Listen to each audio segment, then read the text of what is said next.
Hello अस्सलाम वालेकुम। मैं हूँ ज़ैनब और शाम के टाइम मेरी आ चुकी थी रिपोर्ट एमआरआई की। जुनैद लेकर आ गया था तो हम इसे खोल के देखने लगे और ये रही मेरी हड्डियाँ। कितनी प्यारी प्यारी हड्डियाँ हैं मेरी।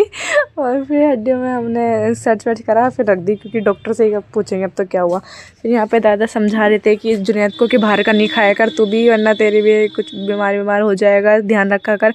और ये दादा की सारी बातों को इग्नोर करता हुआ मेरी रिपोर्ट के साथ खेलता हुआ। फिर आ गई थी मैं रूम में यहाँ पे देखने की कितना काम हुआ क्या हुआ। तो फिर ये देखा तो सिर्फ इतने जो कल झिरी काटी थी उसमें ये सब पत्थर लगा के चले गए थे और बाकी ये बचे हुए पत्थर यहाँ पे रखे हुए थे। मतलब 2 दिन की छुट्टी करी इन्होंने और 2 दिन की छुट्टी के बाद आए तो बस ये काम करा और फिर वो चले गए थे। फिर वो शाम के टाइम दोपहर में आए थे, सॉरी वो रात की थी, रात किया था उन्होंने।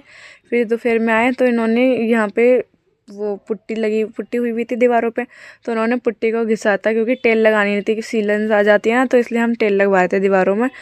तो इसलिए उन्होंने पुट्टी को घिसी थी, क्योंकि पुट्टी के ऊपर तो टेल लगती नहीं है। तो उन्होंने जब पुट्टी को घिसा ना तो सब में इतनी धूल धूल हो गई थी पूरे घर में।